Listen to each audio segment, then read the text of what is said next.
Exams are here. बहुत कम time बचा है एंड बहुत कुछ पढ़ना है। कुछ दिन पहले तक लग रहा था कि अभी तो बहुत टाइम है, आराम से कर लेंगे, लेकिन अब प्रेशर बिल्ड हो रहा है। टाइम हाथ से निकलते जा रहा है।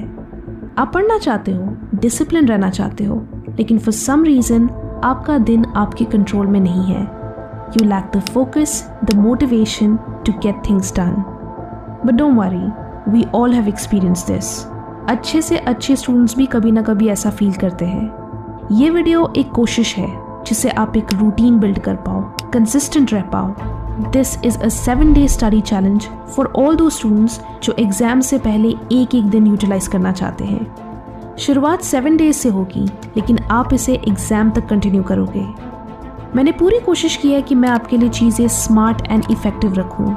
ऑल्सो इस वीडियो में मैंने एक इंटरेस्टिंग लर्निंग टिप भी शेयर की है जो कम टाइम में ज़्यादा चीज़ें याद करने के लिए काफ़ी हेल्पफुल होगी। सो वीडियो को पूरा देखें। आई एम श्योर इसके बाद आपका स्टडी रूटीन और भी प्रोडक्टिव हो जाएगा।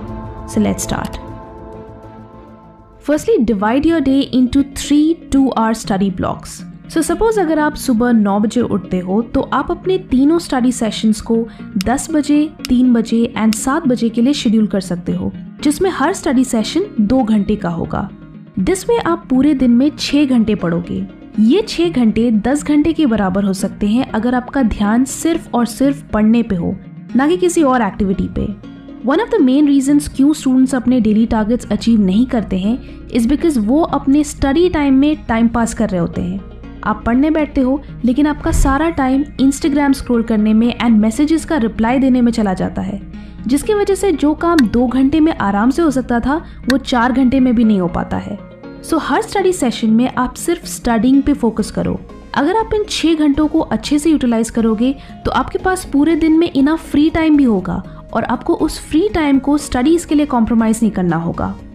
कमेंट्स में ऑनेस्टली बताना कि आप अपने एग्जाम के लिए कितने घंटे पढ़ते हो। The other thing is that her study session के लिए एक टारगेट रखो। आई एम श्योर आप में से कई लोग क्रिकेट देखते होंगे। जब भी कोई अच्छी टीम एक हाई टारगेट चेज कर रही होती है तो they always have a plan कि शुरू के ओवर्स में किस तरह से बैटिंग करनी है, मिडिल ओवर्स में क्या स्ट्रैटेजी रहेगी, विकेट्स बचाने हैं या अटैक करना है, लास्ट के ओवर्स में कैसे हिटिंग करेंगे। ऐसा नहीं है कि वो फर्स्ट बॉल से आंख बंद करके बैट घुमाना शुरू कर देते हैं और हर बॉल पे 4 या 6 मारने की कोशिश करते हैं। They follow a proper strategy, a winning strategy. In the same way, आपको भी अपने स्टडी गेम को एक प्रॉपर प्लान के साथ एग्जीक्यूट करना है। जैसे कि मैं मॉर्निंग सेशन में इतने चैप्टर्स फिनिश करूंगी, आफ्टरनून सेशन में ये सब्जेक्ट पढ़ूंगी, इवनिंग सेशन में ये टॉपिक्स रिवाइज करूंगी। सो इससे आपके दिमाग में हर सेशन के लिए एक क्लियर गोल रहता है एंड आप लॉस्ट फील नहीं करते। इसलिए जब भी पढ़ने बैठो तो एक एम के साथ बैठो कि इस स्टडी सेशन के एंड में ये सारी चीज़ें फिनिश हो जानी चाहिए। Trust me, this is the easiest way to finish your daily targets. इससे आप प्रोक्रेस्टिनेट नहीं करोगे एंड उस गोल को अचीव करने के लिए मोटिवेटेड भी रहोगे। फ्रेंड्स, नेक्स्ट 2 months में बोर्ड्स एंड कम्पिटिटिव एग्जाम्स के लिए स्पेशल वीडियोस लाने वाली हूँ, तो make sure to subscribe and press the bell icon so that कोई भी नई वीडियो मिस ना होने पाए। Next is a learning technique जो कि लिमिटेड टाइम में ज़्यादा सिलेबस कवर करने के लिए काफ़ी हेल्पफुल है, and that is the question based learning technique. जब चैप्टर्स लंबे होते हैं एंड टाइम कम होता है देन ये टेक्निक काफ़ी यूजफुल रहती है। वो कैसे? Let me explain. इस मेथड में आप जब भी किसी पैराग्राफ को पढ़ते हो and you find it important, तो आप उस पैराग्राफ से एसोसिएटेड क्वेश्चंस बनाओ एंड उन्हें एक नोटबुक में लिखते जाओ एंड उनके आंसर्स के पेज नंबर्स भी बगल में लिखते जाओ। नॉर्मली आप आंसर्स के नोट्स बनाते हो, लेकिन इस मेथड में आप क्वेश्चंस की लिस्ट बनाओगे। क्यों? क्योंकि कई बार जब आप कोई भी चैप्टर पढ़ने बैठते हो तो आप बस लाइन बाय लाइन चीज़ें याद करते जाते हो विदाउट इवन नोइंग कि उस पैराग्राफ से या उस सेक्शन से किस तरह के क्वेश्चंस आ सकते हैं, क्यों ये पढ़ना इंपॉर्टेंट है।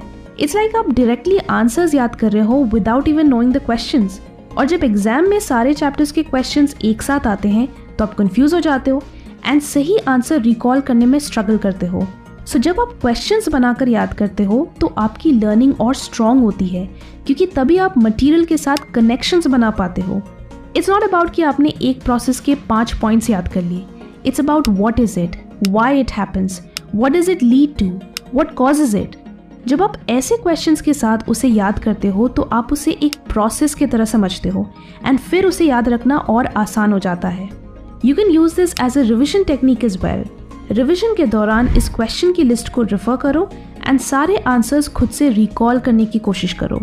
अगर आप किसी पर्टिकुलर क्वेश्चन को आंसर करने में स्ट्रगल करते हो then mark it and book में उसके आंसर को वापस रेफर करो। ये काफ़ी time saving and effective learning technique है क्योंकि यहाँ आपको लंबे लंबे नोट्स बनाने की ज़रूरत नहीं पड़ती, प्लस आपकी लर्निंग भी और स्ट्रांग होती है। अगर आप अपनी मेमोरी को इम्प्रूव करना चाहते हैं तो उसके लिए मैं आपको एक बुक रेकमेंड करना चाहूँगी जिसका नाम है unlimited memory.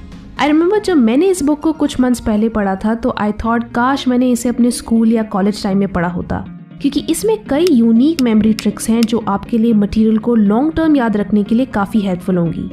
Next is to track your progress. This is something जो मैंने अपने स्टूडेंट ईयर्स में हर एग्जाम के लिए किया है एंड सबसे इंटरेस्टिंग चीज़ ये है कि मुझे पता भी नहीं था कि मैं यहाँ कोई मेथड या कोई टेक्निक यूज़ कर रही हूँ। मुझे ये बिल्कुल कॉमन सेंस एंड लॉजिकल लगता था।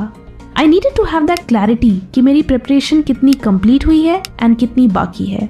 इसके लिए I used to take a monthly calendar and write down कि मैं एवरी डे क्या क्या पढ़ रही हूँ, सो दैट आई नो कि मेरी प्रोग्रेस कैसी है, मेरे पास कितना टाइम बचा है, कितने सब्जेक्ट्स बचे हैं, कितने चैप्टर्स बचे हैं।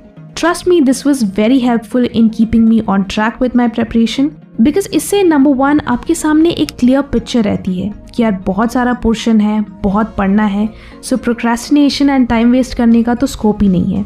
दूसरी सबसे इम्पॉर्टेंट चीज़ ये है कि आपको अपनी स्पीड के बारे में पता चलता है कि आपकी स्पीड कैसी है। क्या आप एक सब्जेक्ट में बहुत टाइम तो वेस्ट नहीं कर रहे एंड आपके पास बचे हुए सब्जेक्ट्स के लिए इनफ टाइम है या नहीं। And the third thing is that कि आपको ये भी देखने को मिलता है कि आपने कितना कुछ कवर कर लिया। यू फील प्राउड कि मैंने एक हफ्ते में या एक महीने में इतना सारा पोर्शन फिनिश कर लिया and I still have so much time.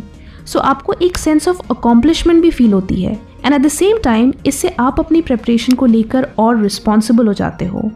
The last thing जिसे मैं हमेशा एम्फसाइज करती हूँ इज दैट आप 6 घंटे पढ़ने के अलावा 1 घंटे का रिविजन सेशन भी रखो। हर कोई रिवीजन की इम्पोर्टेंस को हाईलाइट करता है, लेकिन रिवीजन का मतलब सिर्फ ये नहीं है कि आपने एग्जाम से पहले बुक के पन्ने पलट लिए। अगर आपने किसी चीज़ को 1 हफ्ते पहले या 6 महीने पहले याद किया था एंड आप उसे एग्जाम के 1 घंटे पहले रिवाइज करोगे तो आपको सारी चीज़ें strange, alien and extra terrestrial लगेंगी। इसलिए लर्निंग एंड रिवीजन को hand in hand. Every day जो पढ़ते हो उसे at the end of the day revise करो, पूरे हफ्ते जो पढ़ते हो उसे वीकेंड्स पे रिवाइज करो। दिस विल एंश्योर कि आपको एग्जाम से पहले किसी भी तरह की पैनिक अटैक ना हो and you are familiar with the material. So I hope आपको ये टेक्निक्स अपनी स्टडी सेशन को और इफेक्टिव बनाने में हेल्प करेंगी। मेक श्योर कि आप स्टडीज़ के लिए जितना भी टाइम डेडिकेट करते हो आप उसे अच्छे से यूटिलाइज कर रहे हो, बिकॉज इससे आप डबल मेहनत अवॉइड कर पाओगे एंड अननेसेसरी प्रेशर भी अवॉइड कर पाओगे।